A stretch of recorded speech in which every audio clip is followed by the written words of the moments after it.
Good morning students, welcome you on my YouTube channel. This is Vikas Garg. Students, हमने last की 2 videos में basic accounting terms किया था. Mostly accounting terms उसमें कर चुके थे और इस वीडियो में जो बाकी बची हुई टर्म्स हैं उसको हम डिस्कस करेंगे. Students, first one goods. Students, goods क्या होता है? हिंदी में इसको हम माल बोलते हैं. Students, goods include all those which are purchase for resale, यानी कि एक बिजनेस के अंदर जो आइटम्स रीसेल पर्पज से खरीदी जाती हैं, परचेज की जाती हैं, उसको हम गुड्स बोलते हैं. स्टूडेंट्स, जैसे मान लो एक बिजनेसमैन है मिस्टर ए, उसका फर्नीचर का बिजनेस है. स्टूडेंट्स, तो उसके लिए जो फर्नीचर है वो गुड्स कहलाएगा. इसी प्रकार से एक मिस्टर बी का बिजनेस है, उसका बिजनेस मोबाइल का है. स्टूडेंट्स, तो जो मोबाइल्स हैं, मोबाइल्स उसके लिए गुड्स कहलाएंगे. राइट? तो गुड्स का मीन जो आइटम रीसेल करने के पर्पज से परचेज की जाती हैं उसको हम गुड्स बोलते हैं. Right students? Next one, bad debts. Bad debts, bad debts Hindi में इसको बोलते हैं डूबत ऋण, यानी कि bad debts amount irrecoverable from debtors. Students, debtors का मीनिंग हमने लास्ट वीडियो में किया था. डेटर्स वो होते हैं जब हम किसी व्यक्ति को या किसी फर्म को उधार माल बेचते हैं and payment has not been received yet, यानी कि अभी तक जिससे हमें पेमेंट नहीं मिलती तो हम उसको डेटर्स बोलते हैं. स्टूडेंट्स, सपोज कीजिए ये हमारा बिजनेस है. हमने मिस्टर डी को 10,000 रुपीज का जो गुड्स है वो हमने उधार सोल्ड किया था या सेल किया था, और मिस्टर डी ने कहा था कि मैं इसकी पेमेंट आपको 3 मंथ्स के बाद कर दूंगा. परंतु 10 दिन के बाद ही बाई चांस उसकी डेथ हो जाती है, तो वो पैसा जो हमें उससे नहीं मिलेगा वो हमारा बैड डेट्स कहलाएगा. राइट? नेक्स्ट वन है student insolvent. Insolvent, students, a person or any firm or any enterprises which is not a position to pay its debt is called insolvent. यानी स्टूडेंट्स, सपोज कीजिए हमारा एक business है, हमने mister D को goods sold किए थे उधार में 10,000 रुपीज के. मिस्टर डी जो आज अपने पैसे देने की पोजीशन में नहीं है, तो स्टूडेंट्स ये जो मिस्टर डी है ये इंसॉल्वेंट कहलाएगा. इंसॉल्वेंट को हिंदी में दिवालिया भी बोलते हैं, यानी कि मिस्टर डी वो जो अपने डेट्स को, अपनी देनदारियों को देने में एफिशिएंट नहीं है, देने में सक्षम नहीं है, तो वो इंसॉल्वेंट कहलाएगा. Students, right? Next one, discount.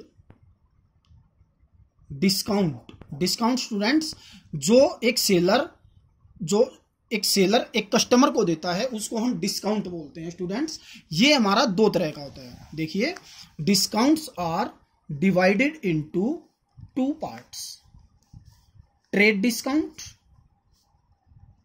And cash discount.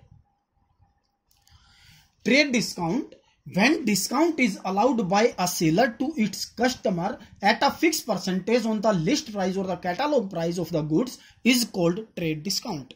जैसे सपोज कीजिए स्टूडेंट्स, हम एक एग्जांपल की हेल्प से इसको समझते हैं. ट्रेड डिस्काउंट, जैसे सपोज करो एक बिजनेस ने मिस्टर एक्स से अकाउंट्स की बुक परचेज की. स्टूडेंट्स, और उस पे जो एमआरपी है अकाउंट्स की बुक पे एमआरपी है स्टूडेंट्स, वो 500 रुपीज है. Students, right? तो जो हमारा बिजनेस है, हमने अकाउंट्स की 100 बुक परचेज की, यानी कि 100 बुक जो परचेज की, तो जो उनका एमआरपी हो गया वो 50,000 रुपीज हो गया. Students, right?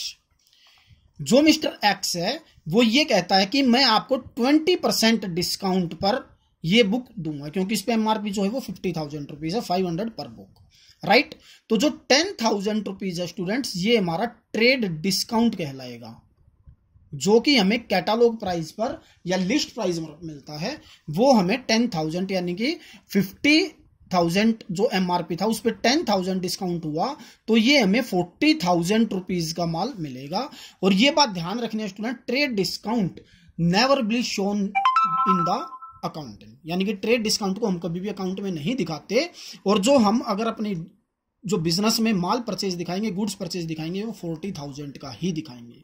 राइट स्टूडेंट्स, तो हमने क्या करना है, जो 40,000 रुपीज का माल परचेज किया, इसकी पेमेंट हमने आफ्टर द 1 मंथ करनी है। कैश डिस्काउंट को डिस्कस करते हैं students. Cash discount, when discount is allowed to the customer for making prompt payment is called cash discount. यानी कि प्रॉम्प्ट पेमेंट के लिए, प्रॉम्प्ट पेमेंट का मतलब क्विकली पेमेंट भी हम बोल सकते हैं, अर्ली पेमेंट भी बोल सकते हैं स्टूडेंट्स। यानी कि अभी मैंने ये एग्जांपल लिया कि हमने मिस्टर एक्स से 40,000 रुपीज का गुड्स परचेज किया था, राइट। तो 40,000 रुपीज उसका प्राइस हुआ, तो हमने उसको 1 महीने के बाद पे करना है। परंतु जिससे हमने माल परचेज किया मिस्टर एक्स से, वो कहता कि अगर आप मुझे अभी पेमेंट कर दो तो मैं आपको 10% डिस्काउंट दूंगा। यानी कि आप 5,000 रुपीज काट के मुझे 45,000 रुपीज की पेमेंट कर दो। तो जो स्टूडेंट्स ये 5,000 रुपीज है, ये हमारा कैश डिस्काउंट कहलाएगा और ये हम अकाउंटिंग में दिखाएंगे। राइट स्टूडेंट्स, यानी कि जो ट्रेड डिस्काउंट है वो तो हमें मिलेगा ही मिलेगा स्टूडेंट्स, चाहे हम कैश पे करें या उधार पे करें, सॉरी बाद में पे करें। परंतु जो कैश डिस्काउंट है वो केवल हमें कैश पर ही दिया जाता है। राइट स्टूडेंट्स, कैश पेमेंट करने के लिए। क्लियर। इसके बाद आता है स्टूडेंट्स जीएसटी। आपने हर बच्चे ने ये वर्ड सुना होगा, GST stands for goods and services tax. Students ये इंडिया में 1 जुलाई 2017 को इंप्लीमेंट हुआ था। स्टूडेंट जीएसटी से पहले हमारे इंडिया में बहुत सारे इनडायरेक्ट टैक्सेस थे, जैसे वैल्यू एडिड टैक्स था, कोई सेल टैक्स था, कोई एक्साइज टैक्स था। यानी कि स्टूडेंट्स ये सभी टैक्स हटाकर एक टैक्स बना दिया, GST, goods and services tax. Right students, यानी कि इस जीएसटी में जितने भी इनडायरेक्ट टैक्सेस हैं वो सारे इसमें मर्ज हो जाते हैं और ये इंडिया में 1 जुलाई 2017 से इंप्लीमेंट हुआ था। लास्ट वन है स्टूडेंट्स स्टॉक। स्टॉक क्या होता है? देखिए अभी मैंने आपको बताया, स्टॉक में the term stock include the value of those goods. अब गुड्स का मीनिंग अभी मैंने आपको बताया था, goods are those thing which are purchase with the purpose of resale. यानी कि जो आइटम हमने रीसेल करने के पर्पज से खरीदी है वो हमारी गुड्स कहलाती हैं। तो यानी कि स्टूडेंट जो स्टॉक है वो गुड्स को इंक्लूड करता है और ये हमारी 2 तरह की होती हैं। एक होता है स्टूडेंट्स ओपनिंग स्टॉक, एक होता है स्टूडेंट्स क्लोजिंग स्टॉक। देखिए ये क्या चीज होती है मैं भी आपको बताता हूं।